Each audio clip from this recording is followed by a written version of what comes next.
Haleluya, Shalom Jemaat Tuhan, selamat datang di ibadah tengah minggu ICA Jemaat Indonesia Hong Kong. Senang, saya Pastor Yer dan ada Pastor Ari di sini. Kita akan belajar firman Tuhan kembali. Kita akan menyembah Tuhan bersama-sama. Saya percaya bahwa ini akan menjadi sebuah penghiburan buat kita semua, sebuah pengingat buat kita semua, supaya kita semua semakin dekat kepada Tuhan, supaya kita semakin cinta akan firman-Nya.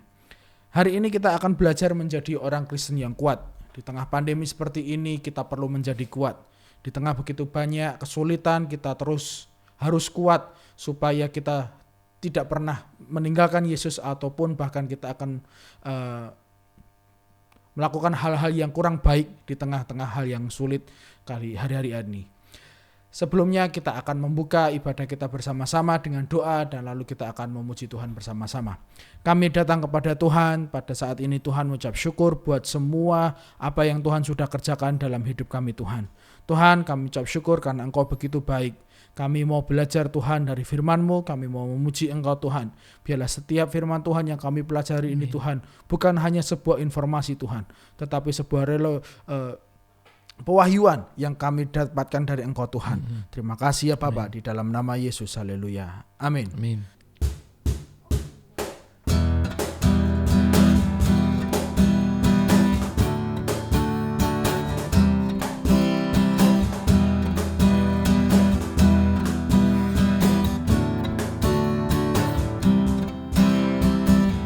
Meskipun musuh di depanku, rintangan menghadang langkahku, tahu sungguh Engkau bersamaku.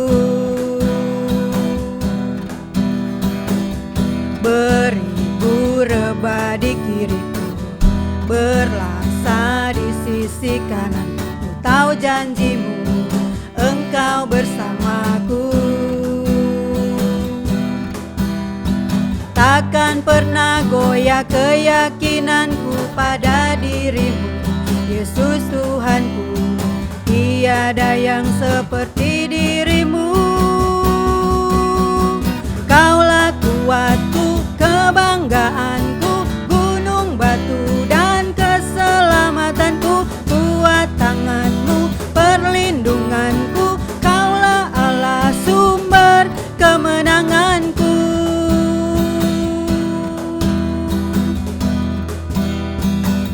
Meskipun musuh di depanku, rintangan menghadang langkahku, tahu sungguh Engkau bersamaku. Beribu rebah di kiriku, berlaksa di sisi kanan, tahu janji-Mu Engkau bersamaku. Takkan pernah goyah keyakinanku pada diri-Mu, Yesus Tuhanku. Tiada yang seperti diri-Mu. Kaulah kuatku, kebanggaanku, gunung batu dan keselamatanku. Kuat tangan-Mu, perlindunganku. Kaulah Allah, sumber kemenangan. Kaulah kuatku, kebanggaanku, gunung batu dan keselamatanku. Kuat tangan-Mu, perlindunganku. Kaulah Allah, sumber kemenanganku. Sumber kemenanganku, sumber kemenanganku.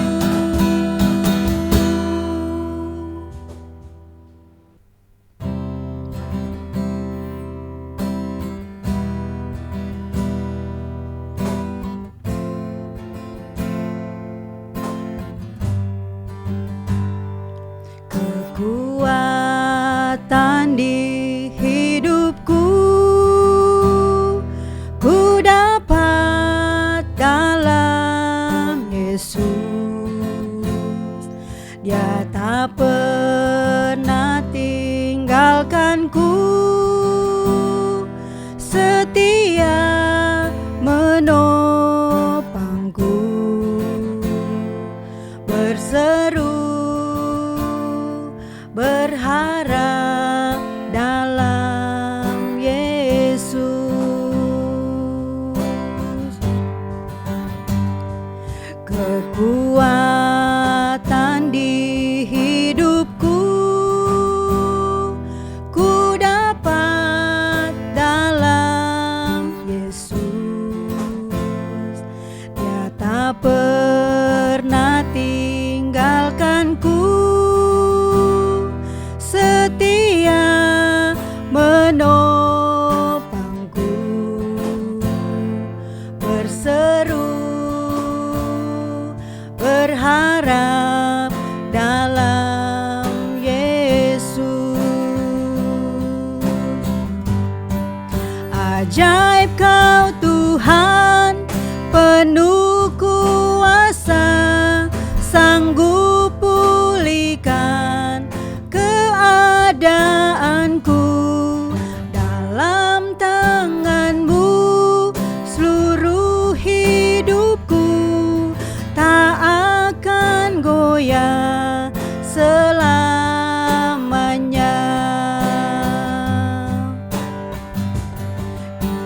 Kekuatan di hidupku ku dapat dalam Yesus. Dia tak pernah tinggalkanku, setia menopangku, berseru berharap dalam Yesus. Ajaib Kau Tuhan, penuh kuasa, sanggup pulihkan keadaanku. Dalam tangan-Mu seluruh hidupku tak akan goyah selamanya. Ajaib Kau Tuhan, penuh kuasa, sanggup pulihkan keadaanku.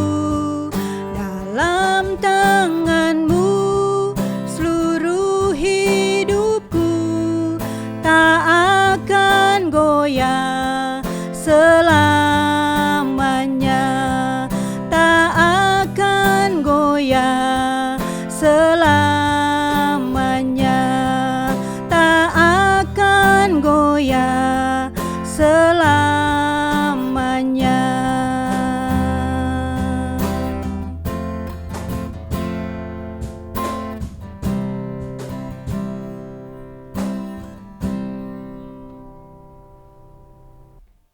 Haleluya, saya percaya kita semua diberkati Tuhan dengan pujian ya Pak Jar ya. Pujian begitu menguatkan kita, mengingatkan kita bahwa Tuhan adalah sumber kekuatan kita. Hanya satu-satunya ya yang bisa kita andalkan. Nah, seperti Pak Jar tadi katakan, kita hari ini akan berbicara tentang bagaimana kita menjadi seorang Kristen yang kuat. Apa itu orang Kristen yang kuat? Ya, kuat, gagah berani. Oke.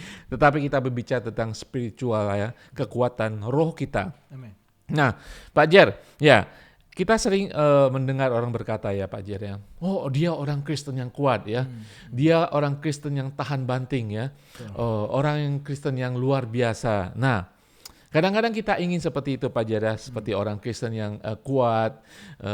Apa artinya saudara? Apakah Alkitab pernah mengatakan tentang orang Kristen yang kuat? Nah, tapi kadang-kadang kita ya Pak Jar, kita memakai persepsi manusia, bahkan orang Kristen sekalipun kita bilang, oh dia orang Kristen yang kuat, oh dia sudah bertahun-tahun menjadi orang Kristen gitu ya, dia pengetahuan Alkitabnya luar biasa, dia seorang pemimpin di gereja, bahkan seorang hamba Tuhan, makanya dia kuat gitu kan. Sering kita ngomong gitu Pak Jar. Ya, betul.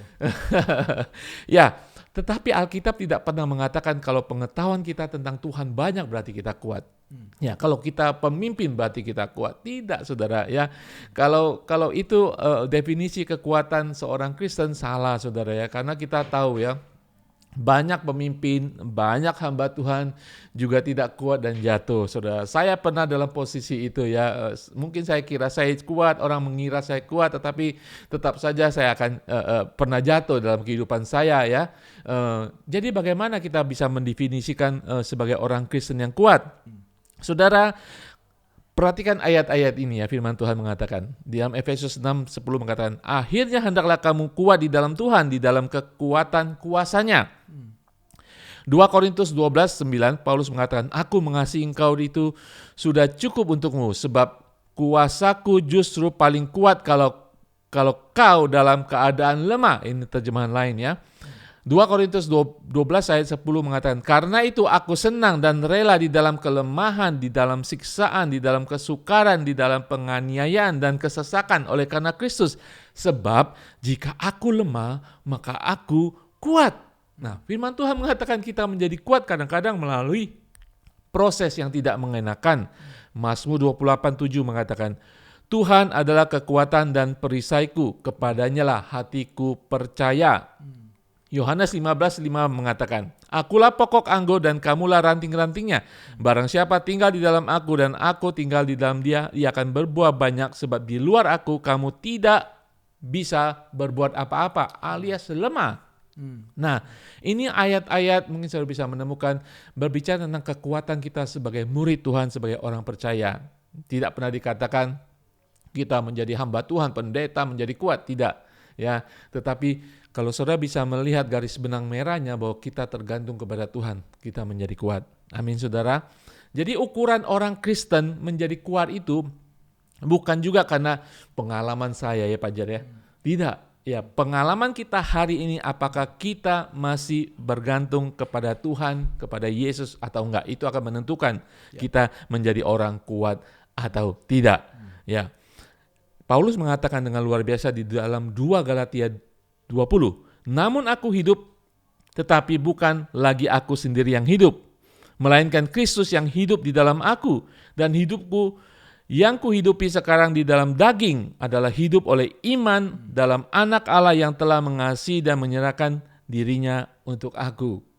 Jadi Paulus mengerti Pak Jaya, kekuatan kehidupannya, perjalanan imannya, pengiringannya terhadap Tuhan, kekuatannya yaitu kematiannya secara daging, hidup di dalam Kristus yang hidup di dalam dia. Ya, di dalam Efesus 6:10 tadi mengatakan, kalau saudara baca nanti pulang di rumah baca Efesus 6 itu berbicara tentang persenjataan Allah. Ya, jadi sebelum peperangan rohani, firman Tuhan yang mengatakan, Efesus 6:10 mengatakan, akhirnya hendaklah kalian menjadi kuat dengan kekuatan yang kalian dapat dari kuasa Tuhan. Ya, kekuatan kita Pak Jar, sebelum kita berperang harus kita dapat dari kuasa Tuhan. Ya, mungkin Pak Jar bisa tambahkan sebelum kita lanjutkan. Ya, kita perlu menjadi kuat supaya hidup kita tidak dipengaruhi oleh apa yang sedang terjadi di sekitar kita. Apalagi pandemi Pak Jar ya. Betul Pak. Kita tahu bahwa kehidupan sangat berubah dalam 1 tahun, 1,5 tahun terakhir ini.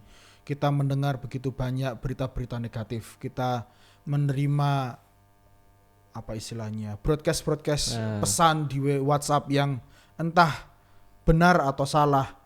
Orang begitu mudah membagikan sebuah informasi tanpa mengecek dulu kebenarannya. Soal vaksin, soal Betul. pandemi di dunia bagian lain ya. Iya, dan jenis virus yang baru, mutasi yang baru dan sebagainya.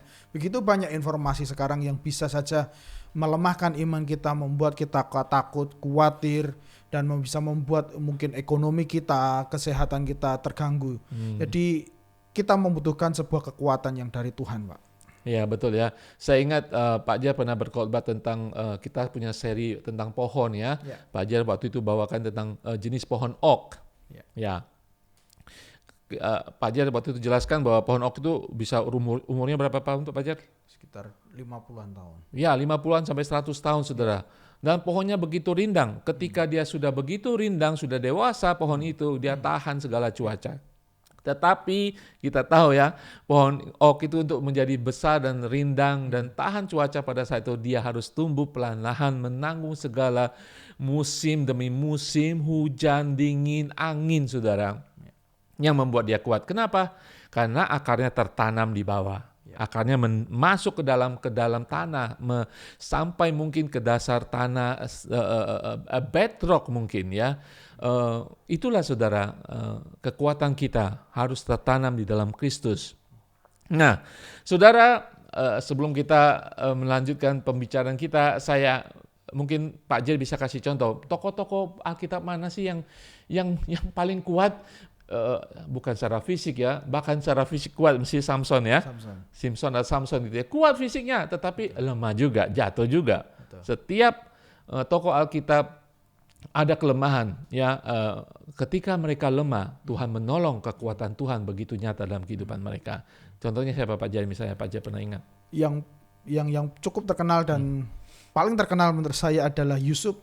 Yusuf adalah tokoh Alkitab yang kuat menerima atau mengalami proses yang Tuhan izinkan dalam hidupnya.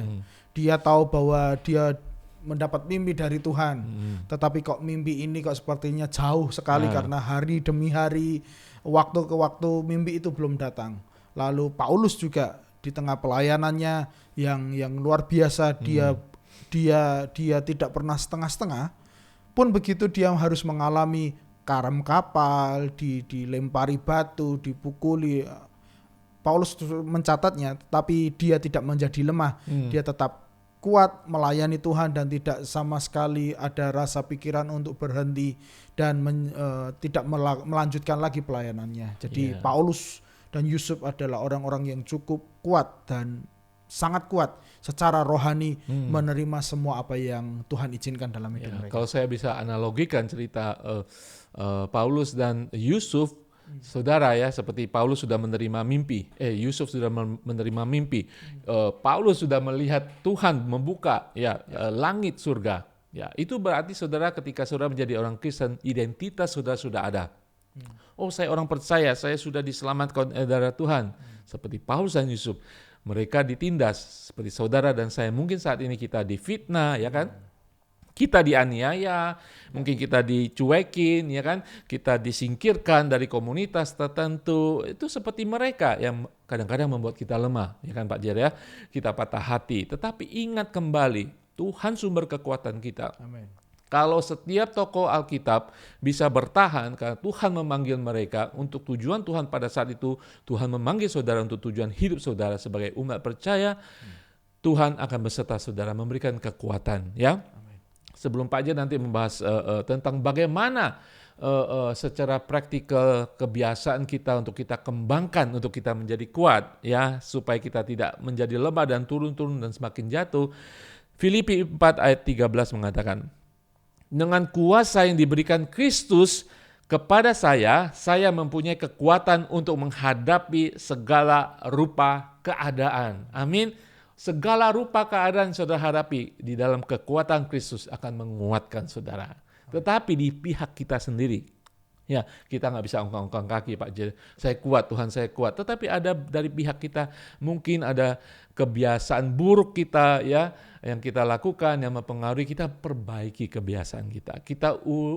Maksudnya kita lakukan lagi yang lebih baik. Untuk kita juga harus bertanggung jawab atas kelemahan kita. Nah, ada beberapa hal mungkin Pak Jer bisa bagikan bagaimana kita sebagai umat percaya mengembangkan kebiasaan untuk kita menjadi kuat di dalam Tuhan.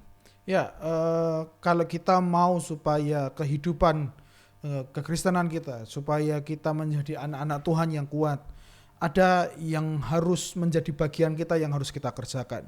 Saya percaya Tuhan memberi kekuatan, tetapi di sisi lain kita juga harus mampu untuk memanage kehidupan kita. Kita harus melakukan beberapa hal yang harus kita lakukan.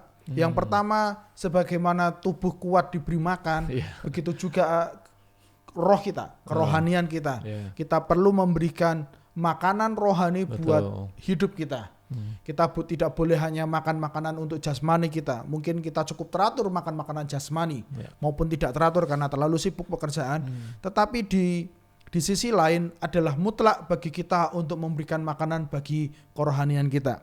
Matius 4 ayat 4, tetapi Yesus menjawab, ada tertulis manusia hidup bukan dari roti saja, tetapi dari setiap firman yang keluar dari mulut Allah. Jadi firman itu yang akan memberikan kekuatan bagi roh kita. Firman itu yang akan membuat kita lebih kuat daripada waktu-waktu sebelumnya atau daripada kita sama sekali tidak mendengarkan firman Allah. Mungkin dalam fase hidup kita semuanya lah ya Pak, hampir semua orang. Kalau kita umpamanya kita terlalu capek dan kita skip tidak membaca firman Tuhan untuk beberapa lama, pasti ada sesuatu yang berbeda, ada satu yang kurang pasti di dalam hati dan pikiran kita. Kita merasa sehat, kita tidak kehilangan teman dan sebagainya, tetapi kok ada yang kurang. Nah, itu mungkin itu adalah sebuah kondisi ketika kita tidak memberikan makanan buat roh kita, jadi betul. ada yang lemah, ada yang kurang. Jadi kita mesti memberikan makanan roh kita, makanan roh kepada roh kita supaya kita bisa menjadi kuat di dalam Tuhan. Pak Jer. Gimana Pak? Kalau saya setiap minggu ke gereja itu kan sudah cukup ya Pak Jer? Sudah cukup belum? Apa itu cuma nyenek aja? Masalahnya kehidupan kita 7 hari. Kita datang ke gereja hanya 1 hari. Berarti kita makan lalu kita 6 hari berikutnya kita puasa. Puasa rohani gitu. Jadi menurut saya itu tidak cukup. Tidak cukup. Jadi, ya. Itu baik untuk bisa membawa snack kecil-kecil di minggu-minggu di hari-hari berikutnya. Tetapi di hari-hari kita juga harus terus makan, betul ya. Kita mungkin hari Minggu makan di luar bebas. Lalu hari Senin apakah kita puasakan juga tidak. Apakah Selasa, Rabu kita hanya minum air putih juga tidak. Mungkin yang diet oke lah. Tetapi pasti akan makan pada akhirnya. Jadi tidak boleh hanya mengandalkan firman Tuhan yang kita dengar pada hari Minggu. Mungkin kenyangnya kuat sampai hari Rabu. Lalu Kamis, Jumat kita sudah pasti kelaparan lagi secara roh. Artinya mari kita terus pelihara roh kita dengan mendengarkan firman Tuhan, membaca firman Tuhan, mengisi semua yang daripada Tuhan. Lalu yang kedua adalah kita perlu membangun iman kita supaya kita bisa menjadi kuat. Bagaimana kita bisa membangun iman kita? Ya tentu saja kita harus mendengar firman Tuhan. Apa yang kita dengar setiap hari? Apakah yang sering Anda dengar hari-hari ini? Kita semua mari kita perlu mengevaluasi apa yang kita dengar. Apakah telinga kita hanya mendengarkan sesuatu hal yang membangun atau yang tidak membangun? Kita mendengarkan Tuhan atau mendengarkan informasi yang ada di dunia ini? Apapun yang kita dengar, yang satu hal yang pasti harus kita lebih banyak mendengar kepada apa yang Tuhan mau sampaikan dalam hidup kita. Karena apa yang kita dengar itulah yang akan menentukan apa yang kita bangun di dalam. Kalau kita gagal mendengar yang baik, artinya kita sedang merusak apa yang sudah kita bangun selama ini. Karena apa yang sudah kita bangun bisa hancur begitu saja karena apa yang kita dengar sedikit. Mungkin kita sudah percaya kepada Tuhan, lalu kita kuat ke dalam Tuhan, di dalam Tuhan. Tetapi ketika kita mendengar sesuatu dan kita memegangnya, percaya kepadanya, dan memfokuskan kepada itu saja, maka itu bisa menghancurkan damai sejahtera kepercayaan kita dan kita menjadi ragu kepada Tuhan, kita khawatir atas hidup kita. Jadi hati-hati dengan apa yang kita dengar. Apalagi kalau perempuan kan kelemahannya, mohon maaf, adalah di telinganya. Kalau laki-laki kan di mata. Jadi mari kita lebih banyak menguasai telinga kita.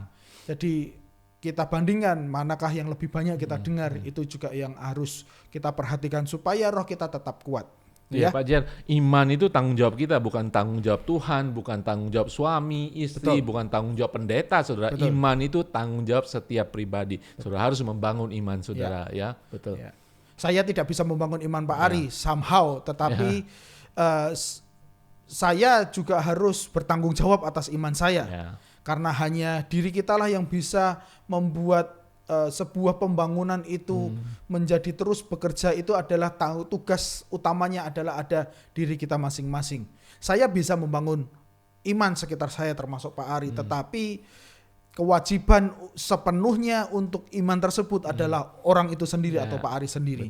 Jadi kita harus jagai seberapa pembangunan iman kita. Apakah kita masih kita cek seberapa pertumbuhan, seberapa kuat sudah pondasi iman kita dan sebagainya, atau sudah mulai digerogoti sedikit demi sedikit oleh kekhawatiran, informasi, atau ya kalau kita tidak jagai apa yang kita bangun itu bisa rusak begitu saja. Yang ketiga, apa yang bisa kita lakukan supaya kita bisa menjadi anak Tuhan yang kuat adalah mengucapkan firman. Kita mesti banyak memperkatakan iman daripada memperkatakan kematian. Amsal 18 ayat 21 berkata bahwa hidup dan mati dikuasai lidah. Siapa suka menggemakannya akan memakan buahnya. Dari lidah bisa keluar dua hal, tetapi itu semua tergantung kepada apa yang akan kita keluarkan. Hidup dan mati dikuasai lidah. Siapa suka menggemakannya akan memakan buahnya. Jadi mana yang akan digemakan? Kehidupankah atau kematiankah? Dan kalau sudah digemakan setiap hari, diperkatakan terus, dikeluarkan terus, maka itu yang akan kembali, itu yang akan dinikmati. Jadi mari kita kurangi untuk melihat segala sesuatu dari sisi negatif dan kita memperkatakan negatif. Mungkin kita melihat, mendengar yang negatif, tetapi asalkan perkataan kita positif, maka segala sesuatunya pasti akan dapat berubah atau lebih baik. Mari kita terus ceklah apa yang kita perkatakan supaya kita itu bisa menjadi lebih kuat. Iya Pak Jar, saya ingat ketika Tuhan Yesus dicobai padang gurun, dia memperkatakan firman, ada tertulis ya. Betul. Nah, saudara sekalian, kita dididik sebagai orang timur Pak Jar ya. Jangan membantah orang tua, ya kan? Nah, ini sekali-kali ini saudara boleh membantah terhadap iblis. Ketika iblis menuduh saudara ya, bantah iblis dengan firman Tuhan, ya, nyautin iblis dengan firman Tuhan. Ada tertulis, disitulah. Makanya poin pertama tadi Pak Jar jelaskan sangat penting. Kita harus memakan firman Tuhan ya. Jadi ketika kita membantah si iblis, kita mengerti betul Pak Jar ya, kita harus memperkatakan firman. Silakan Pak Jar terus. Ya, kita membantah dari apa yang sudah kita masukkan tadi. Kita membantah dari apa yang sudah kita dengarkan. Kalau di awal saja kita sudah gagal, pasti perkataan kita pasti akan negatif. Karena semua yang keluar adalah dari yang dalam. Betul. Kalau dalam kita penuh dengan Tuhan, maka yang kita perkatakan pasti tentang Tuhan. Itu sudah pasti. Lalu berikutnya yang keempat adalah orang Kristen menjadi kuat karena dia mengendalikan pikiran. Tadi kita sudah memberi makan, lalu kita harus menguasai telinga kita, lalu kita menguasai lidah dan mulut kita, perkataan kita. Berikutnya adalah kita harus mengendalikan pikiran kita. Apakah yang kita pikirkan? Apakah kita masih memikirkan hal-hal yang bisa diubahkan oleh Tuhan atau hal-hal fakta yang mungkin bisa membuat kita ciut hati? Yosua 1 ayat 8, janganlah engkau lupa memperkatakan kitab Taurat ini, tetapi renungkanlah itu siang dan malam, supaya engkau bertindak hati-hati sesuai dengan segala yang tertulis di dalamnya, sebab dengan demikian perjalananmu akan berhasil dan engkau akan beruntung. Jadi firman Tuhan harus terus ada di pikiran kita. Efesus 4 ayat 28, kita baru saja menyelesaikan seri itu ya Pak. Apa yang manis, apa yang mulia, apa yang sedap dengar dan sebagainya, itu semua yang baik. Pikirkanlah semuanya itu. Karena pikiran kita ketika dipenuhi dengan Tuhan, maka kita akan menjadi kuat. 2 Korintus 10 ayat 5 dikatakan kami menawan segala pikiran dan menaklukkannya kepada Kristus. Jadi pikiran kita mesti dipenuhi tentang Tuhan. Ya Pak Jar, seperti hanya saya tadi kepikiran sepertinya tubuh jasmani kita supaya kita kuat dan sehat, kita kan harus kasih makan ya, tadi poin-poinnya kasih makan. Juga kita harus exercise ya kan, exercise seperti tadi mendengarkan, memperkatakan, itu harus olahraga ya kan, supaya kuat. Nah ini berbicara tentang rohani. Nah mungkin poin yang kelima saya tambahkan, orang Kristen itu bisa menjadi kuat kalau benar-benar hatinya itu tertambat ya di dalam Tuhan. Ya buktinya apa? Ketika saya suka memuji Tuhan. Ya Pak Jar ya, di dalam Mazmur 34:1 mengatakan, aku hendak memuji Tuhan pada segala waktu, pujian-pujian kepadanya tetap di dalam mulutku. Ya, tidak hanya kita memperkatakan firman, kita memuji Tuhan. Saudara, pujian itu kepada Tuhan itu bahasa iman saudara. Bahasa iman, dan bahasa iman itu berbicara tentang kita percaya kepada Tuhan, janji Tuhan. Amin. Itu akan memberikan kekuatan spiritual, kekuatan rohani bagi kita. Ya, betapa sering saya percaya teman-teman punya pengalaman mendengarkan lagu pujian Pak Jar, terus ikut memuji Tuhan. Sudah menjadi ada damai, ada kekuatan baru. Itu maksudnya saudara, ketika hati saudara tertambat dalam pujian kepada Tuhan ya, itu akan membuat saudara menjadi lebih kuat lagi. Mari kita lakukan itu saudara ya. Poin keenam, orang Kristen menjadi kuat karena kenapa saudara? Karena mereka menyingkirkan segala sampah-sampah dalam kehidupan mereka. Ya, jalan iman kita akan menjadi tertatih-tatih kalau banyak sampah, banyak beban yang kita bawa dalam kehidupan kita. Ya, Ibrani 12:1 mengatakan, karena kita mempunyai banyak saksi bagaikan awan yang mengelilingi kita, marilah kita menanggalkan semua beban dan dosa yang begitu merintangi kita dan berlomba dengan tekun dalam perlombaan yang diwajibkan bagi kita. Amin. Saudara ya Pak Jaya, kita semua dalam perlombaan. Kalau olimpiade, pertandingan harus ada yang kuat, cepat, ya, dan gesit. Kalau kita banyak beban, kita nggak bisa menjadi kuat. Sudah kita capek bawa beban itu. Kita menjadi lambat. Saudara, kalau sudah lihat pesawat terbang gitu ya, desain pesawat terbang itu namanya streamline. Ya, jadi ada perampingan supaya ketika mereka terbang, lebih ringan dan juga aerodinamikanya tinggi. Ketika mereka terbang, jadi tidak hanya lebih ringan, tetapi jalannya cepat. Ya, seperti hanya dalam kehidupan kita harus ada perampingan beban-beban. Ya. Mungkin ya, Pak Jar ya, beban itu seperti apa Pak Jar? Mungkin Pak Jar pernah pikirkan kepahitan, ya. Apalagi Pak Jar, beban-beban yang merintangi langkah jalan iman kita. Mungkin ketakutan. Ketakutan itu beban, benar. Ya. Ketakutan bukan beban, dosa itu. Ya, apalagi Pak Jar?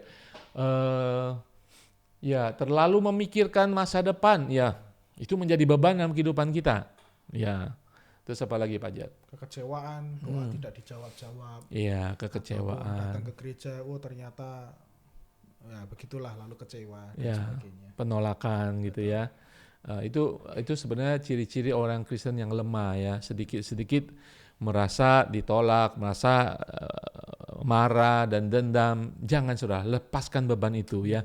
Roh-roh yang tidak membawa kita pada kekuatan iman kita, mari kita lepaskan. Firman Tuhan mengatakan mari kita menanggalkan semua beban dan dosa yang begitu merintangi kita. Marilah saudara ajarkan firman Tuhan sehingga kita bisa menjadi kuat. Bagasi apa?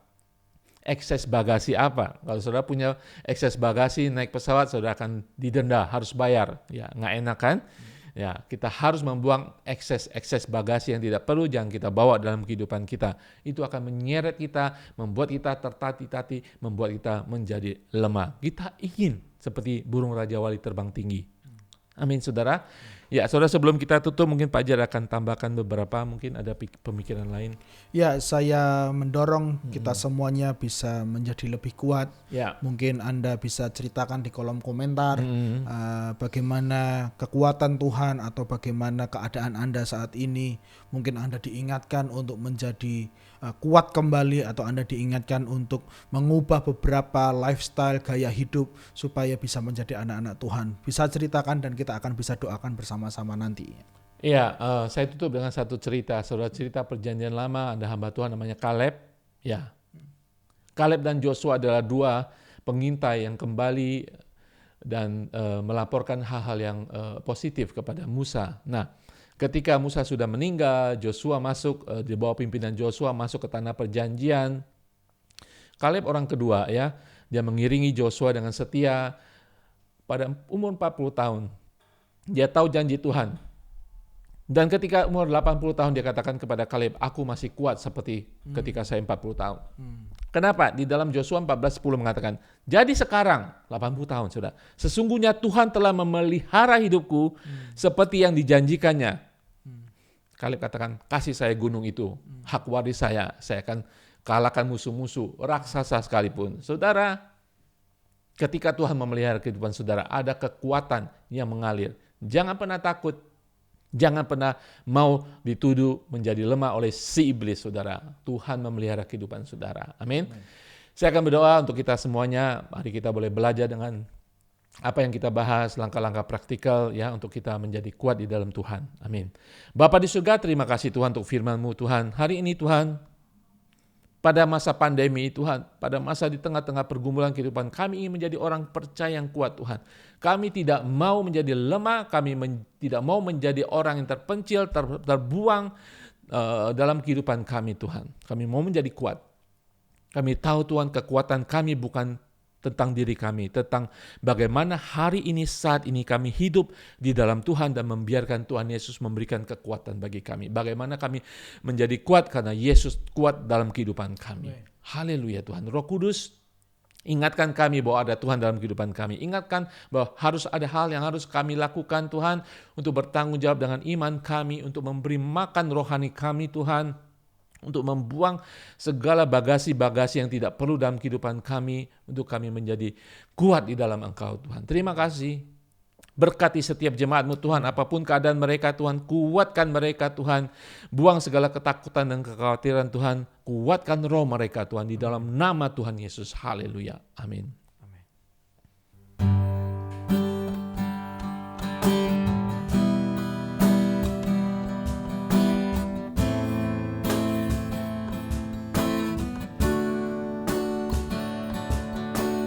Engkaulah kekuatanku, tempat perlindunganku, saat badai menerpa. Aku tak akan goyah. Aku tak akan goyah, sebab Kau sertaku.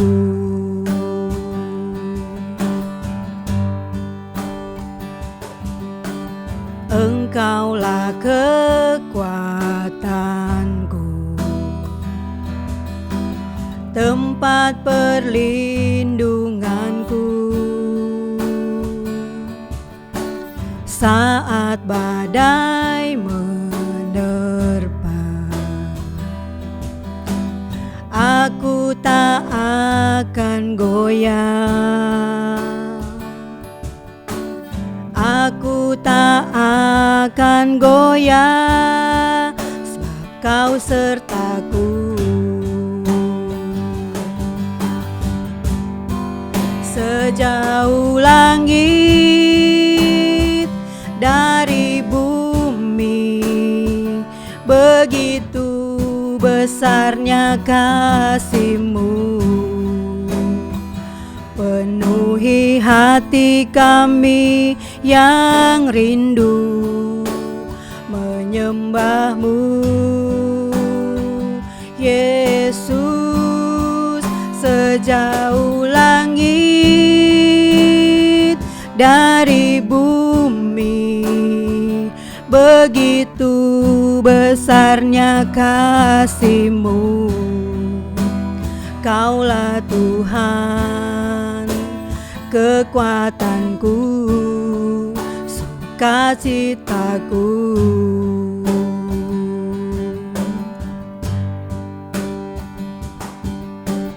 Engkaulah kekuatanku, tempat perlindunganku, saat badai menerpa. Aku tak akan goyah.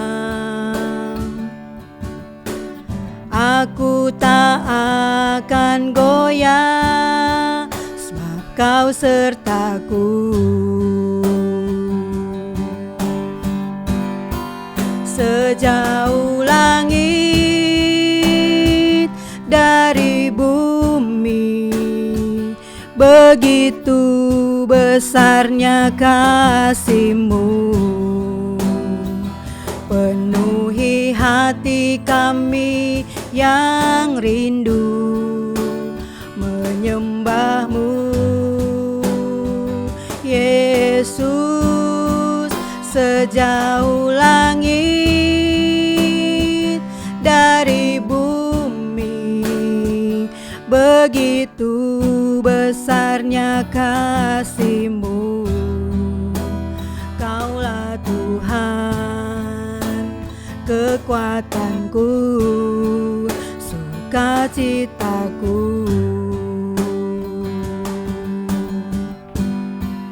Sejauh langit dari bumi, begitu besarnya kasih-Mu. Penuhi hati kami yang rindu menyembah-Mu, Yesus. Sejauh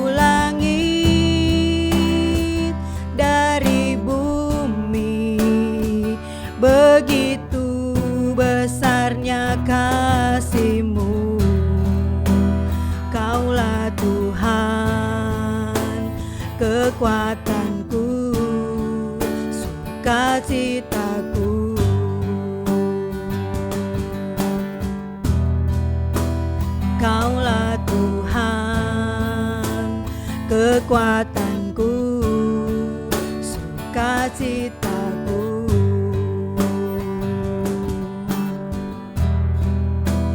Kaulah Tuhan, kekuatanku, sukacitaku.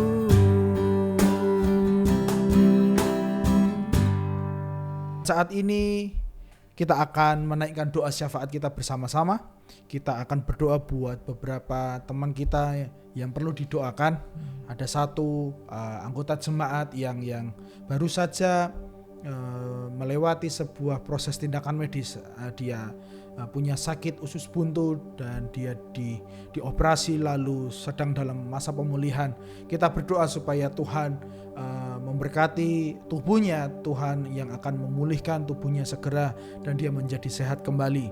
Kita percaya mujizat Tuhan, kesembuhan Tuhan turun atas jemaat ini. Dan kita berdoa buat anggota keluarga dari jemaat yang sakit, ayahnya yang masih dalam pemulihan dari sebuah penyakit. Kita berdoa supaya Tuhan yang akan memulihkan segera tanpa ada perlu tindakan kemoterapi yang berlanjut, tapi mujizat Tuhan saja yang turun atas beliau. Dan kita doakan buat anaknya yang baru saja kecelakaan dan akan dioperasi karena bagian di mukanya yang perlu diperbaiki, dilakukan sebuah tindakan medis supaya menjadi baik kembali. Kita berdoa buat keluarga ini karena cukup sulit untuk melewati di masa dalam satu keluarga ada dua orang yang sakit. Kita perlu mendukung mereka supaya Tuhan lakukan sebuah mujizat, Tuhan hiburkan hati mereka dan memampukan melewati ini dan mereka tetap kuat apapun yang sedang mereka hadapi. Mari kita berdoa. Kami datang kepada Tuhan pada saat ini bersyafaat bersama dengan umat-Mu ya Tuhan. Tuhan, terima kasih buat segala sesuatu yang Tuhan izinkan untuk kami lewati hari ini. Kami tidak mau menunda untuk mengucap syukur, dan kami hanya mau mengucap syukur ketika semua baik. Tuhan, bahkan ketika ada hal-hal yang mungkin tidak kami harapkan, Tuhan izinkan kami mau mengucap syukur karena kami tahu itu adalah kesempatan di mana kami akan melihat kuasa Tuhan, di mana kami akan melihat mujizat Tuhan dalam hidup kami, pertolongan Tuhan, sehingga kami semakin dekat dan itu menjadi kesaksian bagi orang-orang di sekitar kami. Kami berdoa buat salah satu jemaat Tuhan yang baru saja sakit Tuhan, ada tindakan medis, dioperasi usus buntu Tuhan. Kami berdoa biarlah pemulihan segera baik dalam nama Yesus. Tubuhnya baik Tuhan. Tolong anak-Mu ini Tuhan, biarlah apapun yang sedang ada di dalam tubuhnya saat ini, rasa sakit Tuhan atau apapun itu, biarlah sembuh dalam nama Yesus. Tuhan, gantikan semua rasa sakit itu dengan damai sejahtera, dengan keadaan yang baik. Setiap anggota tubuh yang rusak atau apapun itu akan digantikan oleh Tuhan dalam nama Yesus. Kami percaya Tuhan sanggup melakukan mujizat atas anak-Mu ini. Kami berdoa buat ayah dari jemaat Tuhan, anak-Mu Tuhan yang baru saja disembuhkan atau mengalami tindakan medis. Hamba berdoa biarlah Tuhan juga pulihkan beliau Tuhan, dan tidak perlu ada tindakan medis yang berlanjut Tuhan, tidak perlu di kemo Tuhan. Kami percaya Tuhan sudah sembuhkan total dalam nama Yesus. Tuhan sudah sembuhkan total dalam nama Yesus. Kami lepaskan kesembuhan yang dari Tuhan.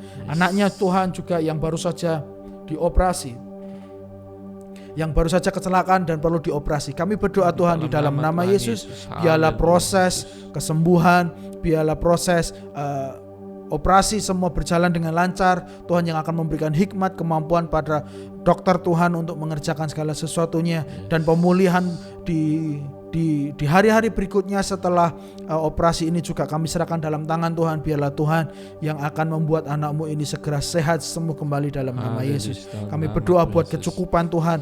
Biarlah segala biaya yang ada Tuhan yang tidak murah Tuhan, semuanya dapat Tuhan tolong dengan cara-Mu Tuhan. Di dalam nama Yesus kami serahkan keluarga ini Tuhan. Kami serahkan Tuhan supaya mereka semua tetap kuat Tuhan melewati hal-hal yang tidak baik ini Tuhan, hal-hal yang mungkin kurang baik menurut menurut pandangan manusia Tuhan. Tetapi kami percaya kekuatan Tuhan turun atas mereka. Dan kami percaya Tuhan melalui ini mereka diproses oleh Tuhan supaya mereka semakin kuat di dalam Engkau Tuhan. Terima kasih ya Bapak. Ini doa hamba-Mu Tuhan bagi seluruh umat-Mu. Dan kami semua Tuhan dimanapun kami berada yang menyaksikan. Biarlah perlindungan datangnya dari Tuhan itu terus kami nikmati. Biarlah kecukupan Tuhan terus kami lihat dalam kehidupan kami. Dan biarlah kami Tuhan semakin dekat, kami semakin mengasihi Engkau, hubungan kami semakin kuat dengan Engkau ya Tuhan. Biarlah semua distraction Tuhan atau hambatan-hambatan atau penghalang-penghalang yang mencoba untuk menjauhkan kami dari Engkau Tuhan, kami patahkan dalam nama Yesus. Biarlah kami semakin fokus mendengar, melihat dan memiliki hubungan yang lebih dalam dengan Engkau Tuhan. Terima kasih ya Tuhan, kami akan tutup Tuhan ibadah tengah minggu kami pada saat ini. Mari kita angkat tangan kita bersama-sama, kita meminta berkat yang dari Tuhan. Tuhan memberkati Engkau dan melindungi Engkau. Tuhan menyinari Engkau dengan wajah-Nya dan memberi Engkau kasih karunia. Tuhan menghadapkan wajah-Nya kepadamu dan memberi Engkau damai sejahtera. Terima kasih ya Bapa. Kami akan melanjutkan aktivitas kami berikutnya di dalam nama Yesus. Haleluya. Amin. Amin. Amin. Amin. Tuhan Yesus berkati semuanya. Sampai jumpa minggu depan. Haleluya. Amin.